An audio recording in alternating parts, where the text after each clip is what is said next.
김현 매니저는 핑거. 네, 그다음에 정경민 차장은 펄어비스. 게임과 손가락 게임인가? 네. 자, 핑거부터 먼저 들어볼게요. 결국 뭐 내용이 좀 맞닿아 있는 네. 게 아닌가 이런 그렇죠. 생각이 좀 다 드는데요. 어떻게 다 보면. 뭐 요즘에 이제 메타버스 뭐 플랫폼 뭐 이런 얘기들을 좀 많이 하고 있기 때문에 네.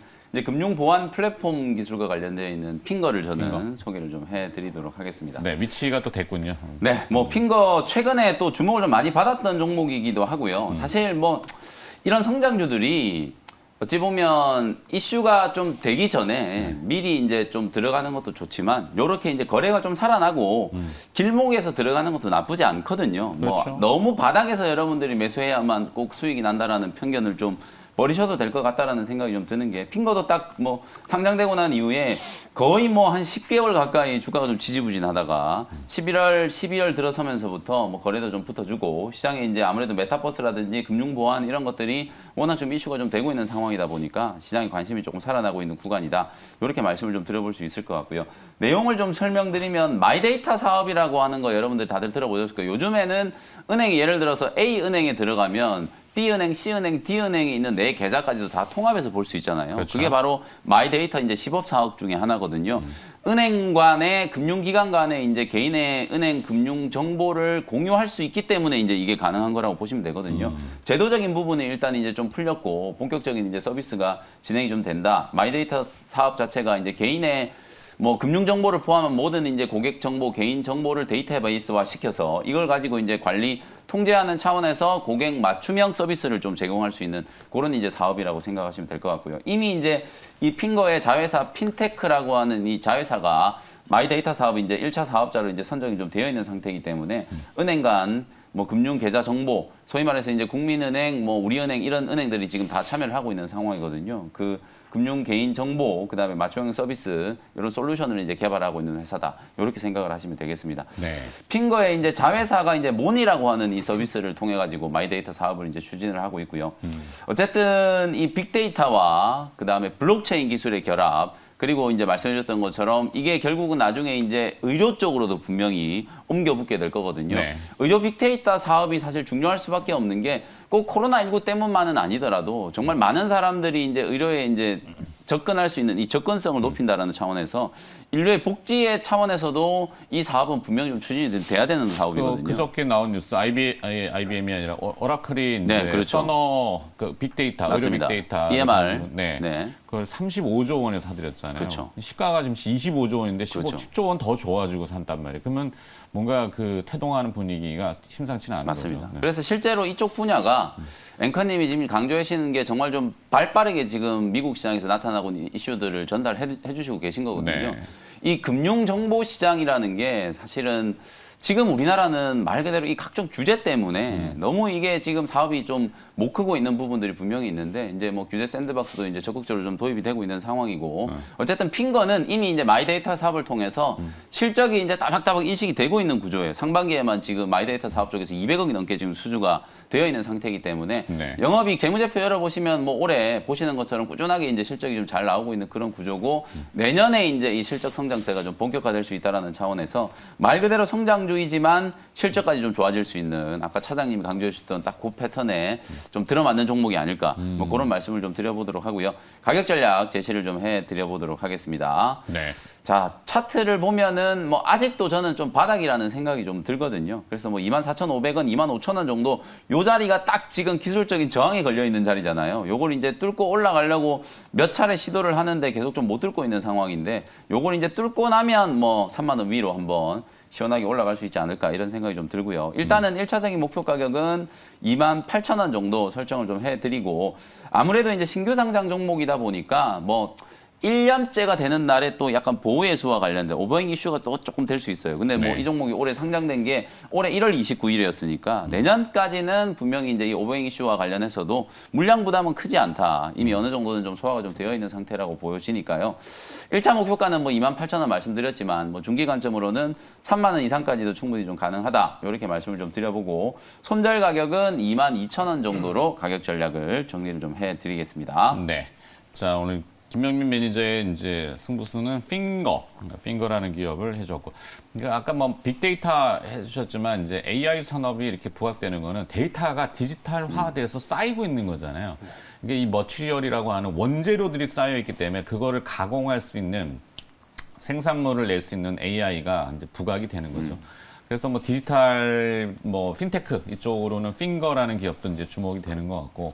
맞아요. 이제 이 거래할 때 금융 시스템이 항상 우리는 매번 또 깔고 또 깔고 그다음에 암호를 넣어야 되고 암호를 외우다 틀리고 또 오류 나고 지점 봐야 되고 이걸 매번 그렇죠. 반복하는. 맞습니다. 연세 드신 분들이 굉장히 어려운 거잖아요. 요즘 보면 이제 방역 패스도 이제 문제가 되지만 하여튼 디지털이 좀 쉬워져야 된다라는 거, 그 주제가 이제 핑거로 통하는 것 같고 내용은 지금 정리돼서 나오고 있습니다. 네. 가입 전략도 참고해 보시면은 되실 것 같습니다.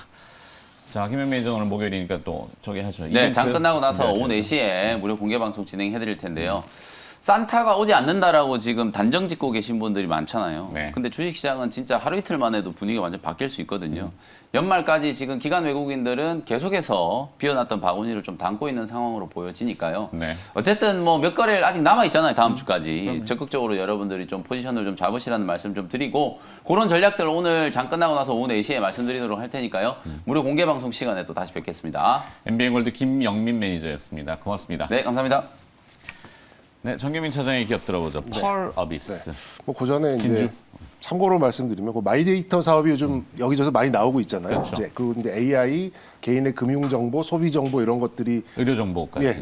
그런 돈이 되는 이제 세상인데, 그러니까 메타버스가 우리가 좀 잘 이해가 안 됐을 때는 이제 레디 플레이어 원이라는 영화를 보면 조금 이해가 됐는데, 네. 요 관련돼서 이글 아이라는 영화가 한 3, 4년 전에 있었어요. 그 영화를 보시면 요 마이데이터가 네. 어떻게 사용되고 또 어떻게 악용이 될 수 있는지도 좀 나오고 있어서 그냥 그런 거 한번 참고 삼아. 그렇죠. 예, 이렇게 영화에서 매번 저희가 이야기하는 것이 좀 어려울 네. 수 있을 때는 영화를 통해 가지고 좀 영감을 네. 좀 받으셔도 괜찮겠다. 영화도 싫으시다 그러면은 뭐 어떻게 다른 걸 해도 그럼 유튜브에서 해주셔야죠. 네, 알겠습니다. 자, 펄어비스는 그래도 조금 이제 하방 경직 뛰고 있고 네, 주가가 뭐 워낙 빠르게 반응하다가 뭐 거품을 좀 걷어냈고 네, 모멘텀 콜이죠. 뭐 그러니까 어떤 뭐 주가 뭐 낙폭과대나 아니면 이제 어떤 밸류에 의해서 이제 올라간다라기보다는 이제 모멘텀이 붙어서 좀 올라가는 그런 부분이고 어제 이제 웹젠이라는 종목이 이제 굉장히 강한 흐름이 그렇게. 나왔어요. 근데 네. 이제 이렇게 들리는 소문에서는 펄어비스가 인수를 하는 것이 아니냐 뭐 이런 얘기가 있었습니다. 근데 그럴 수 있겠네. 웹젠에서 확인은 안 됐습니다만 이렇게 인사 이동 같은 걸로 추정을 해봤을 때 웹젠 뭐 뮤라는 IP와 또 R2라는 IP가 굉장히 좋기 때문에 어딘가에 좀 팔려가는 게 아니냐 뭐 이런 얘기는 있는데 아직 확인된 부분은 없어요. 근데 네. 제가 보는 입장에서는 펄어비스가 웹젠을 인수할 필요가 있나라는 생각이 좀 들긴 듭니다. 근데 이건 뭐 어쨌든 시장에서 돌아다니는 이제 카더라라는 이제 소문이다 보니까 그러니까 펄어비스의 주가가 많이 좀 강했고 거기에 따라 시가총액이 늘어나면은 뭔가 인수합병을 하는 네. 여러 자금들이 생기는 거죠. 네. 그런 순선한 네, 그렇죠. 근데 그거 아니어도 지금 펄어비스의 모멘텀이 굉장히 많기 때문에 뭐 그러니까 이 인수에 대한 이제 이 이슈는 이제 그러니까 제쳐두고 가지고 있는 모멘텀으로만 좀 말씀을 좀 드리겠습니다. 일단 네. 세 가지 포인트가 있는데요. 올해 사실상 유일하게 대한민국 게임 중에서는 중국의 판호를 받은 게 이제 검은 사막 모바일이죠. 그래서 이제 출시를 앞두고 있는데 이제 그 CBT도 거의 마무리 국면이에요. 그러니까 우리나라와 중국의 그 퍼블리싱 과정이 조금 다릅니다. 이제 중국은 워낙 또 땅덩어리도 넓고 회사들이 많이 있다 보니까 CBT라고 하면 이제 이제 베타- 클로징 베타 서비스 네, 테스트? 테스트죠. 그러니까 일정 한정된 사용자들을 대상으로 그렇죠. 신청받은 분들한테 네, 이렇게 해가지고 뭐 사전 예약의 일부가 좀 될 수도 있겠고. 그래서 근데 오류를 이제 버그라든지 맞습니다. 이런 그런 걸 걸 잡아내는 이제 그런 작업인데 우리나라 게임업도 빠르기도 하고 하다 보니까 뭐 길어야 한 2, 3개월이면 끝나요. 근데 중국은 지금까지도 이제 테스트 이제 뭐 끝나긴 했습니다만 이제 좀 정리 작업을 하고 있는데 아마 연말 빠르면은 연말 늦어도 연초 정도에는 서비스를 시작하지 않을까 이렇게 좀 생각이 들고 뭐 아무리 늦어도 내년 초에는 출시가 확실시되고 있습니다. 그래서 뭐 메타버스나 뭐 NFT나 P2E가 아니더라도 가지고 있는 모멘텀 자체로 좀 지금 대형 게임주 중에서는 가장 확실한 모멘텀을 좀 가지고 있다라고 봐지고요. 여기에 이제 펄어비스 재팬, 그러니까 이제 일본 자회사죠. 빅게임 스튜디오라는 곳이 있는데 여기서 이제 블랙클로버라는 게임을 좀 이제 퍼블리싱을 하게 돼 있는데 여기 42%의 지분을 가지고 있습니다. 제가 이렇게 한번 보니까 게임이 굉장히 잘 나왔어요. 애니메이션 기반으로 했는데 이것도 굉장히 좋은 IP가 될 것 같다라는 좀 생각이 있고, 그리고 의외로 붉은 사막이 빠르게 론칭할 수 있겠다. 늦어도 내년 상반기에는 올라갈 수도 있겠다. 뭐 이런 얘기가 좀 돌면서 신규 게임 3개가 내년 상반기에 론칭을 하는 이제 그런 효과로 지금 이제 모멘텀이 좀 돌고 있지 않나 좀 생각이 듭니다. 가장 큰 기대를 가지고 있는 게 이제 도깨비라는 메타버스 환경하에 구현되는 이제 그런 게임이 있는데 네.